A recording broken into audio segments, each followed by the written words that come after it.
Great to have you with us. 18 days to election 2020 and the NDC's presidential candidate John Mahama is back on the campaign trail in the Ashanti region after a suspension of political activities following the death of party founder and former president Jerry John Rawlings. Some NDC supporters who were gathered at Micklin Hotel where he has been meeting party officials are convinced their party will make major inroads in the stronghold of the NPP.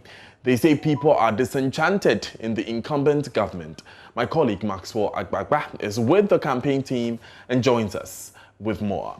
Maxwell, tell us first of all, 7 days ago you had to stop this work because campaigns halted. What is the mood of the John Mahama team?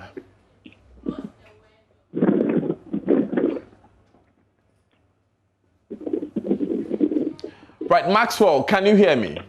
Yes, I can hear you, Daniel. What is the mood of the John Mahama team as they resume campaign? Well, let's say it started on a rather quiet, note. Now we're beginning to see some energy being injected into it as we're moving to the first area where John Mahama will be. There'll be a debate of chiefs and people. But as you rightly mentioned, he has been meeting some party officials at a Micklin Hotel. That meeting ended about 15 minutes or 20 minutes ago. But we've seen quite a number of, party bigwigs who are part of the team here in the Ashanti region, helping to propagate, his message. I've seen the party chairman, Kamolo Kutuambo. I've also seen the 2020 NDC campaign chairman, Joshua Alabi. He's also with the team. I've seen Al-Hassan Suini. I've seen a couple of other people who are part of the team and then accompanying him as he visits, the areas to propagate message. Right now, though, we're heading to New Dupiase where there'll be a debate of chiefs and people. And then after that, we'll be going to Adansa Kwak, where we're told there'll be a community engagement. Later, she'll be at Teshie North, Afram Plain, Ifitiase. And then later, he would crown it all at Ejiso for today. At Ejiso, there'll be a debate of chiefs, and then there'll be a debate of the Ejiso Manini and then the Zongo chief. But, as it started, we saw a lot of energy when he started the, Ashanti region campaign. And it looks like this one is started on a rather, quiet note, because previously, prior to the suspension of the campaign, we saw, the vehicle, the truck, with a lot of, music when it's moving around, music, loudspeakers, and all of that. But we've not really seen that this time around. We've been trying to find out if it will be happening in, subsequent visits, but we've not had any confirmation of that yet. But as it stands now, he's now moving to the first place where we would have an interaction with community members and the few agencies. Maxwell Agbagba, thank you very much for those updates. It's a very interesting development coming in from the Ashanti region. Now, residents of Cape 3 Points in the western region say they would not take part in the December 7 elections because of what they describe as years of deceit over the construction of the road leading to the town. The 32-kilometer road goes through more than 15 communities. The town that has long been associated with Ghana's Jubilee oil fields, producing over 100,000 barrels of oil daily, has one of the worst roads in the region. Here's a report by my colleague, Justice Vedu. Samson Kwesen has been driving on the road to Cape 3 Points since 2010.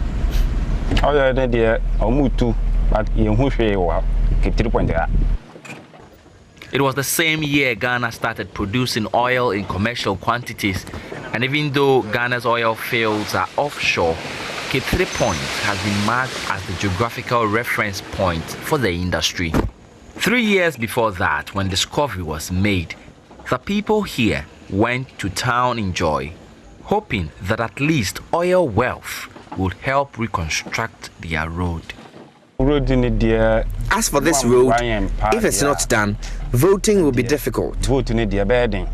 At the station where drivers load to Cape 3 Point, many people say their work is slowly grinding to a halt. Sometimes you can spend 3 days on the road because of faults coming from the bad road. We spend a lot on maintenance. Even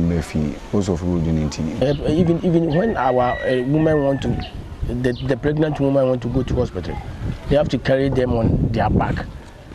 So if I is cheating. Last year, for almost the umpteenth time, government said it was going to construct the road. Contractors came onto the road and then abandoned it in months. We have been already cheated. Always when they come and say, oh, they will do the road, so vote for us, they will do the big. So we have decided that this 2020 election, there, no road, no vote. As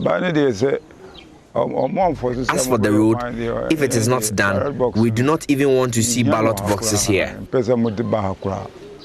As the country gets ready to vote in a few weeks, the people of Cape 3 Point are seizing the moment to speak up about their biggest need, a good road.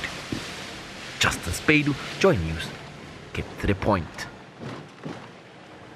Now, there is increasing fear and skepticism among residents of San Dima and adjoining communities about the ability of police there to deal with crime amidst 347 electoral hotspots, as they also complain about armed robberies. As part of the JoyNews series on security in hotspot communities ahead of the election, Upper East Regional correspondent Albert Sori visited San Dima to look at the situation. The spate of armed robbery attacks here in San Dima have become a source of worry for many people in this town. We can't even work after 7 because of the robbers. The little money you get, they'll rob you.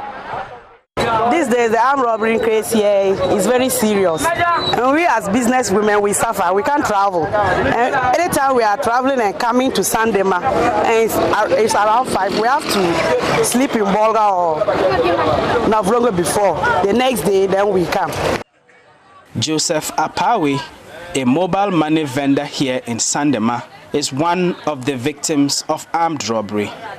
On the 14th of August this year, while on the way home from work, 4 men armed with a gun attacked him and took away his money, his motorcycle, and other valuable items. I closed from work around 6:30 and I was on my way going home. I was almost getting to the house and there were 4 armed robbers with a gun. So they just stopped me on the way and pointed the gun on me and told me to lie down. I lay down and they collected my bag with the money, removed all my phones, took my Honda motorbike and went away with it. Less than a month later, Theophilus Isaka, also a mobile money vendor here in San Dima, was attacked in a similar manner. On the 5th of last month, October, 5th October. It was around 9 going. I closed from work and I was going to the house. Then 2 guys came with a torchlight and a gun and a cutlass. They were fully masked and they were wearing overall jackets and then the trousers all were black. Then they asked me to lie down. I lie down and then one having the cutlass use it and hit on my head. Then it cuts me. Then the gunman told me I shouldn't worry. I should just give them the bag. Then I hand over the bag to them. They took all my phones on my pocket and then my wallet. And then they asked me to run. My bag, there was a cash sum of 3,008 and then 11 mobile phones inside the bag. However, one armed robbery incident that has left many residents here in San Dima in shock was a broad daylight attack on the Church of Pentecost only 2 Sundays ago. I think we had closed from service, and so most of the congregants had gone. But the one who counts the church's money was seated at this corner of the church. So I also came, and then whilst we were talking on the issue she wanted to discuss with me, 2 young men came into the church whilst we were talking. They top apparel they were wearing was black. So initially we thought that there were police officers who had come to make some inquiries about the protocols of the coronavirus. So the other one, who had a gun with him, cocked the gun, and then he asked us to lie flat on the floor. Then they took the monies that were on the table with a bowl. There was also a bowl that the offerings were inside. So they took the monies, they took everything, and then they came and searched us, took our mobile phones and our personal monies, and then they bolted off. When they came out of the church, then they gave warning shots. Then they shot in the air, I think twice, before they sped off. And we heard several gunshots as they went.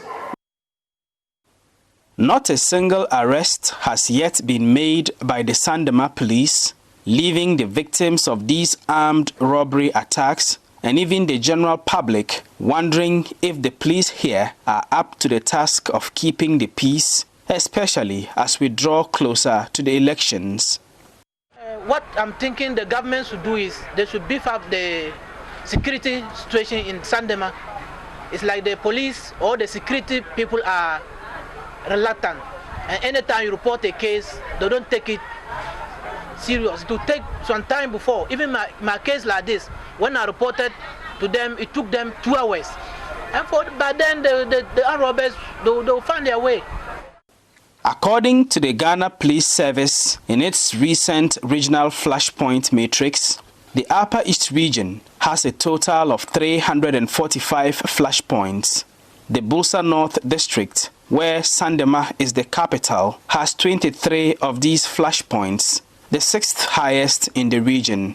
There have been pockets of other recent armed robbery attacks in some parts of the Upper East region, including Tili on the Bolgatanga-Boku Road, Karmenga on the Bolgatanga-Tamale Road, and within the Bolgatanga Township itself, where at least 2 armed robberies have taken place in this month of November. Many citizens of the Upper East region are therefore worried that insecurity may just be on the rise as the country nears another general election on December 7. Albert Sorry, JoyNews, San Dima. We stay with elections, and former Minister for Tourism, Culture and Creative Arts under the Mahama administration and parliamentary candidate for the opposition NDC in the Teshie North constituency, Elizabeth Ofosue-Jare, has reaffirmed the NDC's promise of supporting apprentices with startups after donating hairdryers to graduates of the district's Hairdressers Association. The move, according to the former minister, is part of her grand plan of improving the livelihoods of the youth of the area when voted into office. Anna Sabit has more. The National Democratic Congress under its People's Manifesto is promising to introduce a national apprenticeship program under which Ghanaians desirous to learn a craft will be trained for free and be provided with the necessary toolkits for the startup of their businesses after completion of their apprenticeship program. This manifesto promise, according to the parliamentary candidate for the Teshie North constituency, Elizabeth Ofosue-Jare, is being implemented even before the party wins the 2020 general elections. She said this during the graduation ceremony of hairdryers within the Teshie North constituency. I'm excited to be here because in the People's Manifesto of the NDC, we indicated that when young people finish their apprenticeship with hairdressing, we are going to provide them with free dryers. This manifesto promise was supposed to start in 2021 after we have started our work. I'm happy to have launched this ahead of time. I told the people of Teshie North that if I start my work as Member of Parliament for Teshie North in 2021, I'm going to give every young person who graduates from hairdressing a dryer. But I've decided to do it in 2020 today.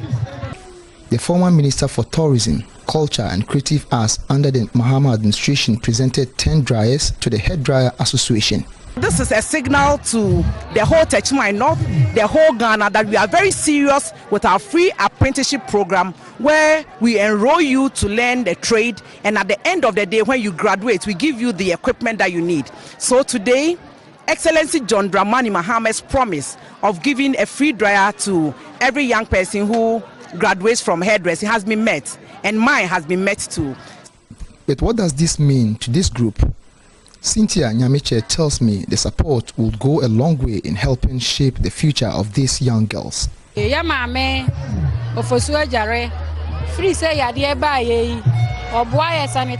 Ofosu Ejare has helped us a lot with personal protective equipment since the outbreak of the COVID-19 pandemic. We invited her for this graduation ceremony today, and she honored the invite by donating 10 dryers to the graduates. We appreciate her support, and we are so much thankful for this.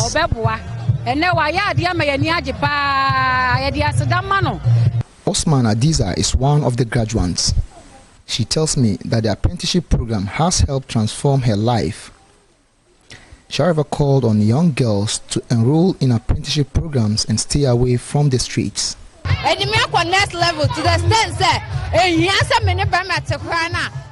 This has taken me to the next level, and now I'm self-sufficient and my mom is so.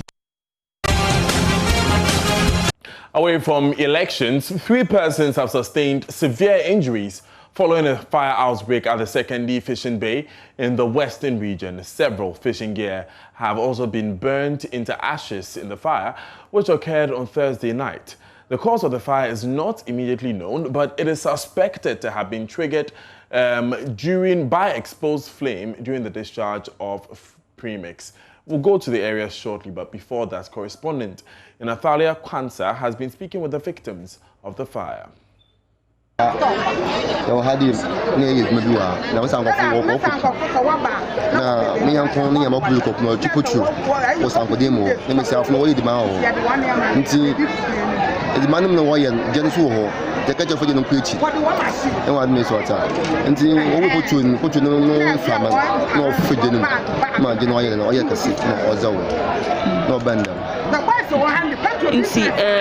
Hade na ba de pan wa yo hade on ha yes ankodan sa wo put na let's dem on go foko kuma e bi jama fon kopu ko wo do foko de kesifi on put do wo pan no ti pan ya bo kyo sa ali o ti ade si no ko kuma na e bi jama fon kopu ade wa na same time so manga se me bo fridge e bi am na mission me interview ojo manga se me bo fridge close to bi am na mission I have fridge for me now wa aya so wo ba wo na mission na ade me ya mo na ni ya wa the business one into wa so nyama show ya me fridge for ya wa she my wife ni kios ni ya wa she yes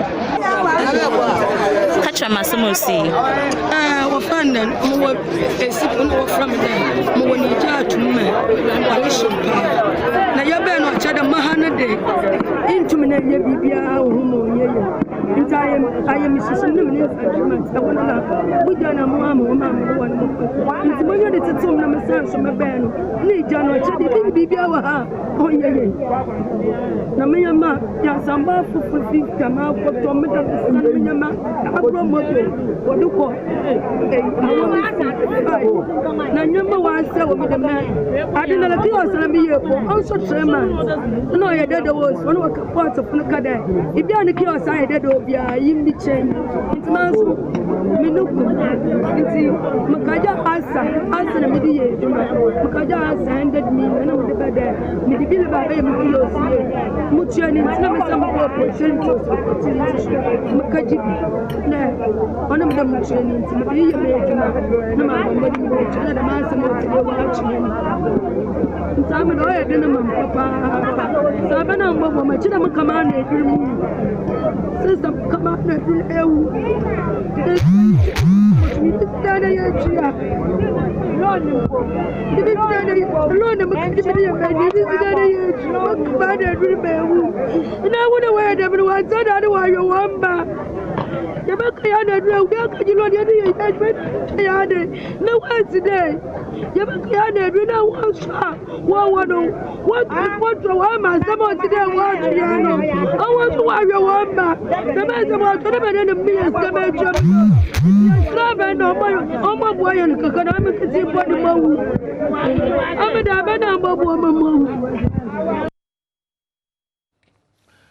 Let's get a bit more detail from Nathalia Kansa, who is our correspondent in the Western region.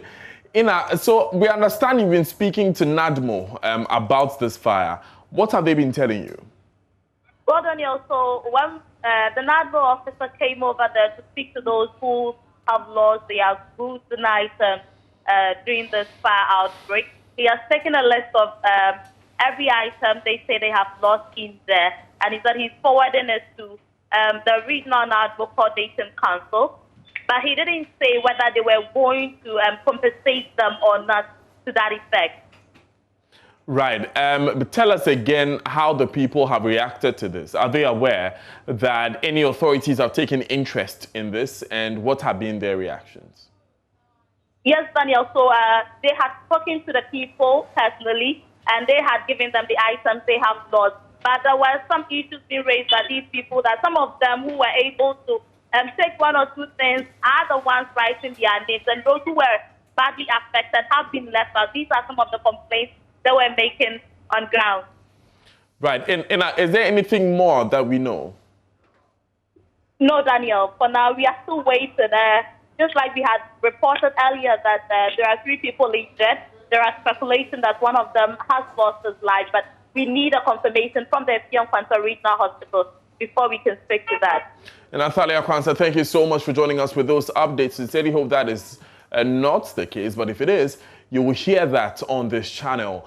Now, I want the public to know we are getting tired. That is a quote from Prosper Pobi, a frontline health worker at the Kolebu Teaching Hospital.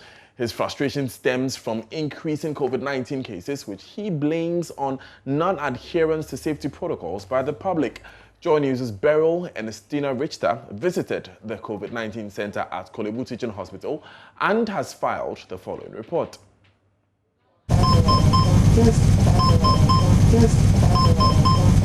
The condition of COVID-19 patients on admission at the Kolebu Teaching Hospital has become critical and needs specialized attention.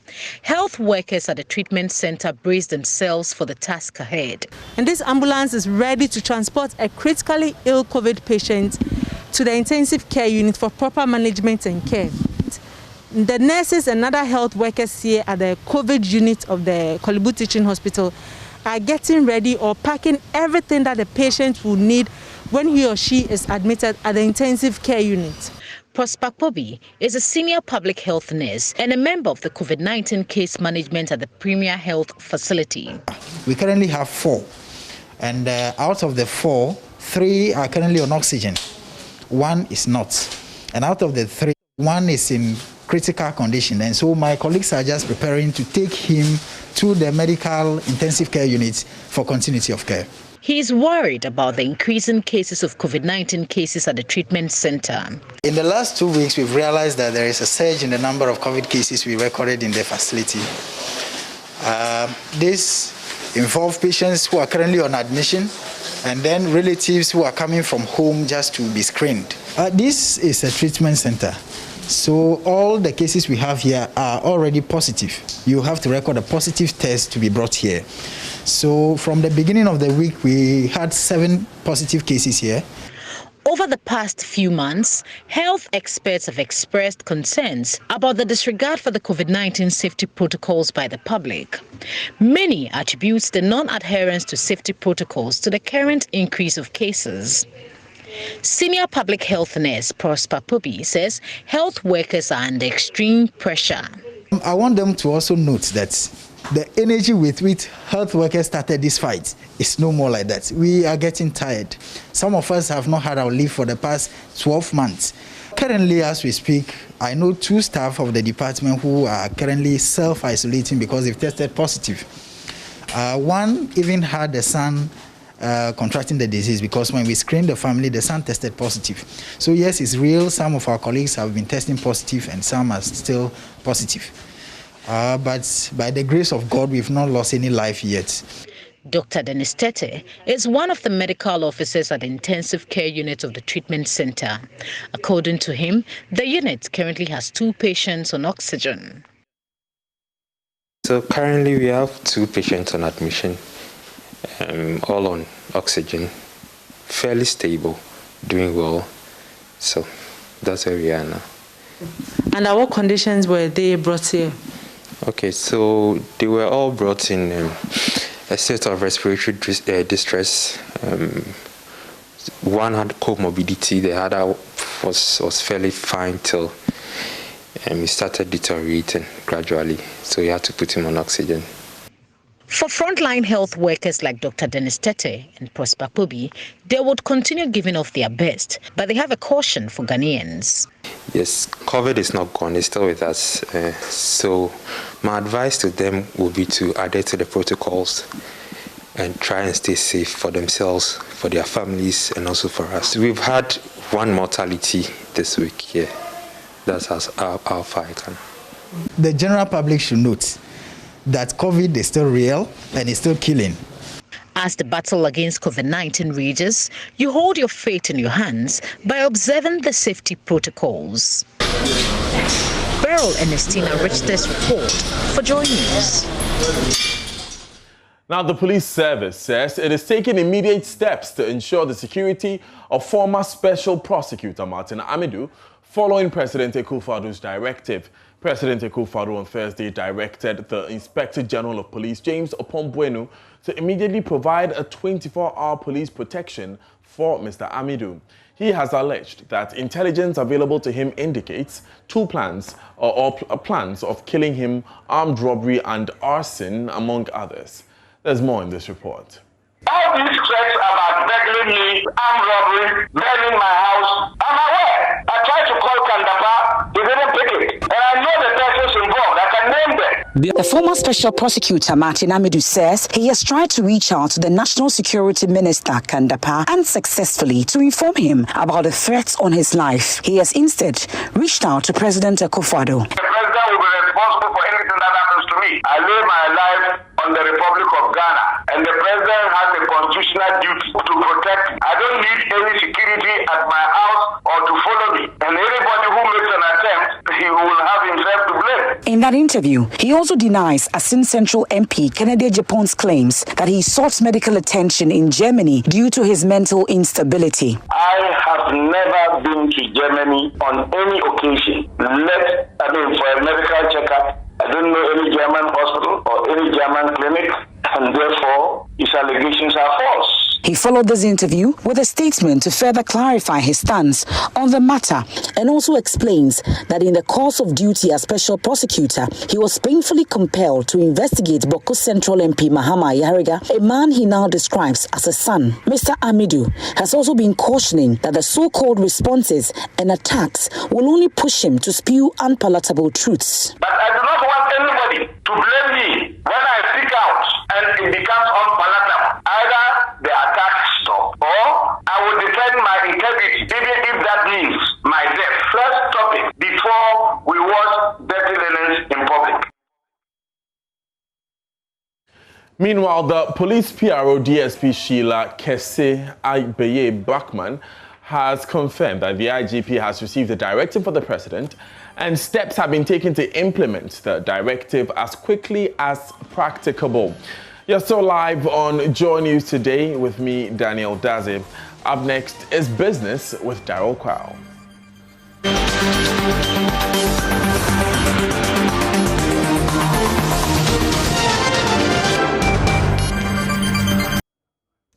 Hi, good afternoon. Welcome to Business. My name is Daryl Kwao. Payment of government bailout funds for some customers of liquidated fund management firms are expected to commence next week. This is, however, subject to customers meeting some critical conditions that are expected to facilitate the payments. Yes, the Director General of the Securities and Exchange Commission, Reverend Daniel Ogbami-Tete. Again, to make it clear, we say it's a partial bailout. Partial bailout because there's a clear bailout package that has been agreed upon, which was rolled out at the end of September when we had the 22 firms that were under official liquidation. The official liquidator had met them. So there's a bailout package.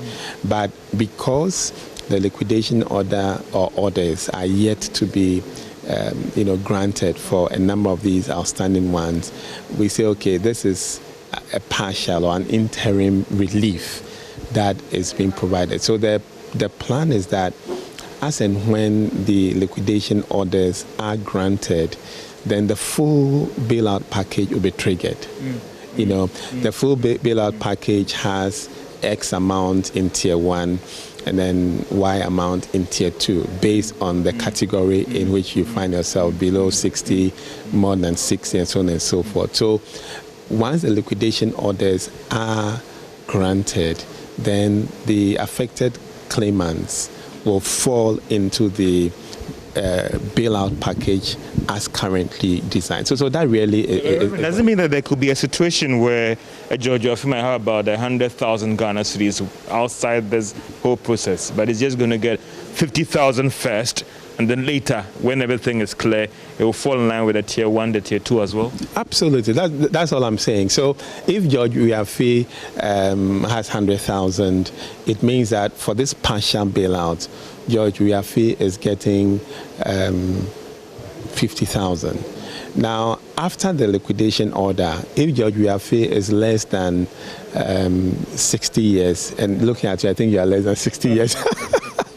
If Judge Uyafi is less than 60 years, then Judge Uyafi will have an additional 20,000 in tier 1, and the remaining 30,000 will be in tier 2, because that is the current design of the bailout. If you are below 60, you get up to 70,000 in tier 1, and then the remainder in tier 2. Now, automobile firm Nissan has announced it will commence local assembling of its vehicles from the third quarter of next year. It's formally settled on Japan Motors as its local partner. Managing Director Salem Kaumoni has been speaking to Joy Business about the deal. We're excited that we have got it. It wasn't expected. It wasn't automatic. 2 other companies wanted to have the appointment as assembler in Ghana, and Japan Motors was the third. And there was due diligence. They came, they visited us, they looked at our financials, they looked at our history, and as you know, Japan Motors had a long history. And after that, Nissan decided that no, the appointment will be to Japan Motors, yes.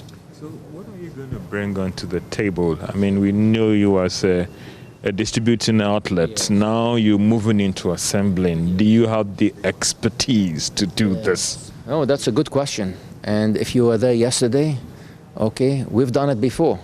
We were assembling vehicles, Nissan vehicles, from 1968 all the way to, I think, 79, 80 when we stopped. So we were assembling vehicles. We have the, yes, we know what it takes. And what we're bringing in is the facilities, a great location, which is in Tema. You need to be very close to the port because you're getting containers. And number 2, it's good that when you assemble, you also have, you're very good. You have the distribution network, the branches in the country. So this is what we're bringing in. One would ask that all other things being equal, what period are you hoping to start the process in assembling? And well, this depends on Nissan, a collaboration with them. We have started, let's say, our plan is to start the process. Right now we've started with civil works. We've identified the place and started the civil works. By the time we finish with the civil works, procure the equipment, you know, the assembly equipment and testing equipment. All right, we've got a full bulletin of business news at the top of the hour on the marketplace. Up next, we'll come forward with the latest sporting news.